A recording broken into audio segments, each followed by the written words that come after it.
नमस्कार दोस्तों, स्वागत है हमारे YouTube चैनल एग्जामोफोबिया में। मैं धर्मेंद्र आपके लिए लेके आता हूं करंट अफेयर की न्यूज। तो आज 6 दिसंबर 2022 और आज का करंट हम लोग देखते हैं।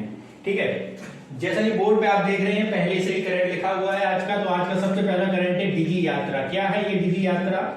ये डिजी यात्रा जो है जिसका हाल ही में हमारे केंद्रीय उड्डयन मंत्री श्री ज्योतिरादित्य सिंधिया ने शुरू किया है। तो इसमें किया क्या गया है जरा इसके बारे में देखते हैं। इसमें आपका पेपरलेस एंट्री की गई है एयरपोर्टों पर। ठीक है, तो सबसे पहला क्वेश्चन यही आता है कौन से एयरपोर्ट और किन किन एयरपोर्टों पे ये सुविधा शुरू की गई है पेपरलेस। पेपरलेस का मतलब होता है जैसे आप कहीं यात्रा करने जाते हैं फ्लाइट से, तो आपका चेक होता है, पेपर वर्क चेक होता है, आधार कार्ड, आई कार्ड, ये चेक और पेपर वर्क चेक किए जाते हैं। तो अब इसके लिए क्या किया जा रहा है, एक आपकी फेस आईडी, आपके फेस को रिकॉग्नाइज किया जाएगा और उस फेस के थ्रू आपकी आइडेंटिटी कैप्चर कर ली जाएगी।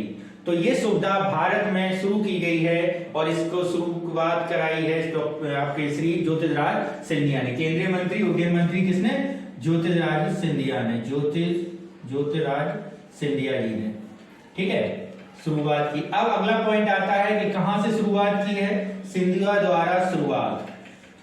तो कहां से शुरू किया गया है? तो ये शुरू किया गया है उत्तर प्रदेश के लाल बहादुर अंतरराष्ट्रीय हवाई अड्डे से। उत्तर प्रदेश के लाल बहादुर अंतरराष्ट्रीय हवाई अड्डा, ये कहां पर है बच्चों? ये हवाई अड्डा है आपका बनारस में। कहां पर है?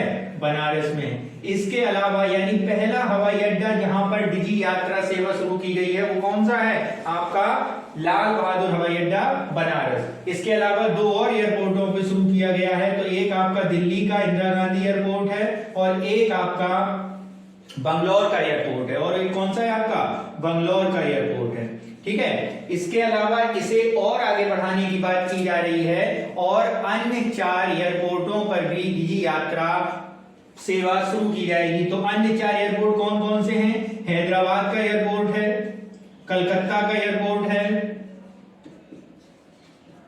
पुणे का एयरपोर्ट है और विशाखापट्टनम का एयरपोर्ट है।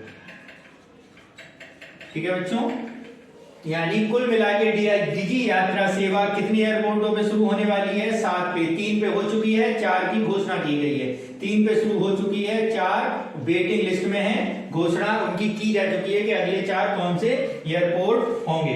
ठीक है, तो अगले करंट पर हम लोग चलते हैं। अगला करंट है हमारा, जैसा कि बोर्ड पे आप देख रहे होंगे, अगला करंट है कि विकलांग कल्याण के लिए नया विभाग। विकलांग कल्याण, जैसा कि आप लोग जानते हैं बीते 3 दिसंबर को क्या मनाया जाता है? 3 दिसंबर को अंतरराष्ट्रीय विकलांग दिवस के रूप में हम लोग मनाते हैं। विकलांग दिवस के रूप में हम लोग मनाते हैं। तो इस विकलांग दिवस के उपलक्ष्य में महाराष्ट्र गवर्नमेंट ने एक विभाग बनाया गया है, दिव्यांग कल्याण विभाग। भारत का ये पहला राज्य है जिसने अपने यहाँ एक अलग दिव्यांगजनों के लिए विभाग बनाया है। कौन सा विभाग है? दिव्यांग कल्याण विभाग। और इस विभाग के अंतर्गत दिव्यांग लोगों की जरूरतें, उनकी सेवाएं और उनके सर्विस अपेयरेंस और सारी सुविधाएं दिलाई जाएंगी विकलांग लोगों को विकलांग कल्याण सेवा विभाग के अंतर्गत। ठीक है बच्चों, विकलांग कल्याण सेवा विभाग के अंतर्गत। यानी कहां पे शुरू किया गया है? ये शुरू किया गया है आपके महाराष्ट्र सरकार द्वारा। कहां पर शुरू किया गया है? महाराष्ट्र सरकार द्वारा शुरू किया गया है। ठीक है, इसके बाद आपका आता है अगला पॉइंट। अगला पॉइंट अगर हम देखें तो हमारा अगला पॉइंट है कौन सा? विश्व मृदा दिवस। कौन सा है बच्चों? विश्व मृदा दिवस। विश्व मृदा दिवस के बारे में बात करें तो कल यानी 5 दिसंबर को कौन सा दिवस मनाया गया है? 5 दिसंबर को जो दिवस होता है वो कौन सा दिवस है? अंतरराष्ट्रीय मृदा दिवस होता है। विश्व मृदा दिवस के रूप में इसे जाना जाता है। कौन सा? 5 दिसंबर को। और इसमें क्या है? इसमें इस दिवस की जो विषय था, इसका जो सब्जेक्ट था इसका, तो वो जरा सब्जेक्ट देखते हैं क्या थीम थी, क्या सब्जेक्ट था।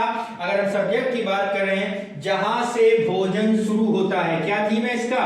जहां से भोजन शुरू होता है।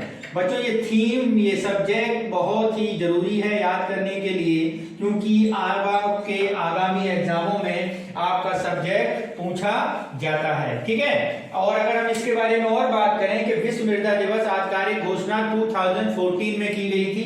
पहली बार विश्व मृदा दिवस के रूप में मनाने की घोषणा 2014 में की गई थी और पहला 2014 में ही पहला 5 दिसंबर को विश्व मृदा दिवस मनाया गया था। ठीक है, और इसका मेमोरेंडम यूएनओ ने पारित किया था 5 दिसंबर 2013 को, इसलिए 5 दिसंबर को ही विश्व मृदा दिवस मनाया जाता है।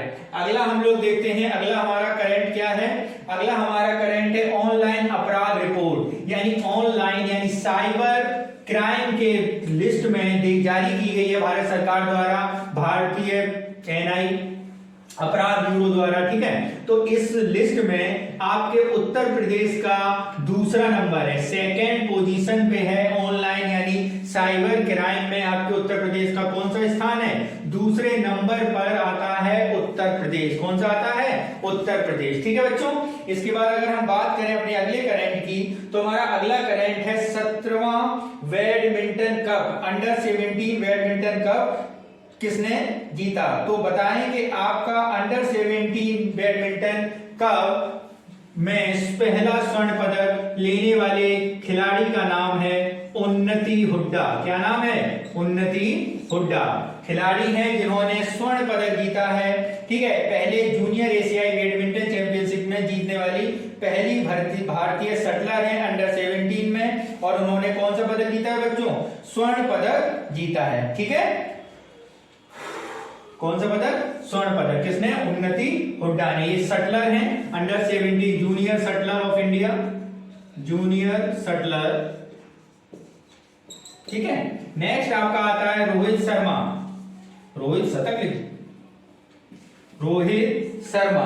ठीक है, रोहित शर्मा व्यक्ति विशेष में आज है। रोहित शर्मा को इसलिए व्यक्ति विशेष के रूप में लिया गया है, ये भारतीय 6वें खिलाड़ी बन गए हैं जिन्होंने ओडीआई में सबसे ज्यादा रन बनाए हैं। इन्होंने अपने हालिया मैच में हमारे पूर्व कप्तान मोहम्मद अजरुद्दीन को पीछे छोड़ा है और ये 6वें सबसे ज्यादा रन बनाने वाले भारतीय खिलाड़ी बन गए हैं। अगर हम इसमें बात करें कि कौन से खिलाड़ी हैं जिन्होंने भारत में सबसे ज्यादा रन बनाए हैं, तो सबसे पहले तो आते हैं सचिन तेंदुलकर, उसके बाद आपके विराट कोहली, उसके बाद आपके सौरभ गांगुली, उसके बाद आपके क्या नाम है राहुल द्रविड़, और उसके बाद हैं आपके राहुल द्रविड़, और फिर हैं आपके धोनी, और फिर अब नंबर आ गया है रोहित शर्मा का। किसका नंबर आ गया है, रोहित शर्मा का। तो इस तरह रोहित शर्मा का कौन सा स्थान है, 6वां स्थान है। 6th इंडियन क्रिकेटर हैं जिन्होंने 10,000 के क्लब में प्रवेश किया है, और 6वें भारतीय खिलाड़ी हैं जिन्होंने ओडीआई में 10,000 रन या उससे ज्यादा रन